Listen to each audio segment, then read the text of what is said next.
আজকে রান্না করব কচু দিয়ে মাছ দিয়ে ঝোল।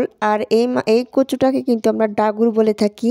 আর এই ডাগুরটার নাম হচ্ছে দুধ কচু। এই দুধ কচুটা কিন্তু পুরপুরি করে খেতেও অনেক মজা লাগে, ছোট মাছ দিয়ে চচ্চড়ি করে খেতে, অথবা ডালের বেটে ডাল বড়া দিয়েও ঝোল করে কিন্তু খেতে ভালো লাগে। তো কার কার এলাকায় কি চিনেন বা কিভাবে খান অবশ্যই কিন্তু কমেন্টে জানিয়ে দিবেন।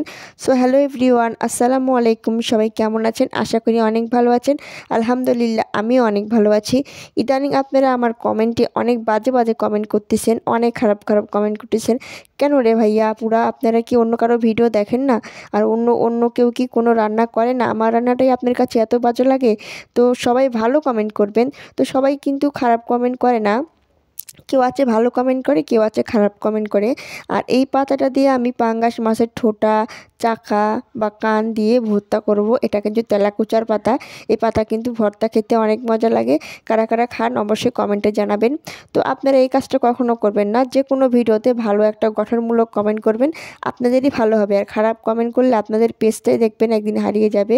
তো আপনারা ফেসবুকের গাইডলাইন মেনে কাজ করুন। কেন অন্যের কমেন্টে এসে খারাপ কমেন্ট করবেন, অন্যের ভিডিওতে এসে? তো ভিডিওতে খারাপ কমেন্ট করা যাবে না। আমরা সবাই একসাথে কাজ করতে চাই, আমরা সবাই একসাথে কাজ করব। সবাই মিলে যখন কাজ করব তখন কিন্তু দ্রুত এগিয়ে যেতে পারবো, দ্রুত সফল হতে পারবো। এটাই কিন্তু আমরা সবাই চাই। তো এখানে আমি ভর্তাটা করে নিলাম, করে এখানে জিরা ফোড়ন দিয়ে তেল তেল তেল গরম হয়ে গেলে জিরাটা ফোড়ন দিয়ে নিলাম।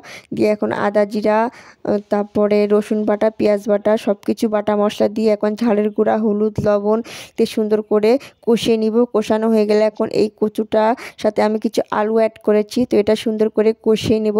যত কষাবেন কষানো কিন্তু এড়ে যেতে হবে, তত কিন্তু খেতে ভালো হবে। আর এখানে আমি ভাজিটা করে নিচ্ছি।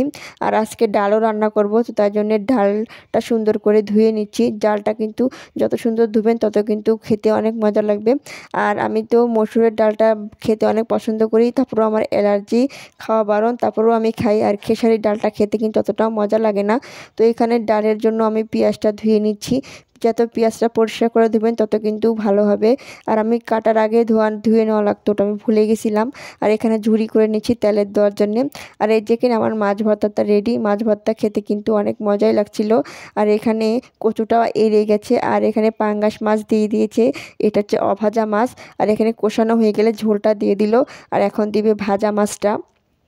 ভাজা মাছটা কিন্তু যখন বলক উঠে, একটা বলকের পর ভাজা মাছটা দিলে কিন্তু অনেক ভালো হয়।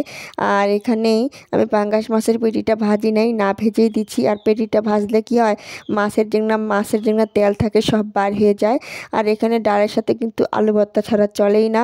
তো আমি এখানে আলু ভর্তা করলাম, আর হাতে মাখিয়ে ভাজা মরিচ দিয়ে, বেশি করে পেঁয়াজ দিয়ে, ডাল দিয়ে আলু ভর্তা খেতে মজা লাগে। ভাজি ভুজি আমার অতটা পছন্দের না, তো আমি হাতে মাখিয়ে ভর্তাটা করে নিলাম। আর সাথে সাথে গরম গরম ভাত আর মাছ ভর্তা নিয়ে নিব। তো আমার ভিডিওটা কেমন লাগলো সবাই কিন্তু কমেন্টে জানিয়ে দিবেন।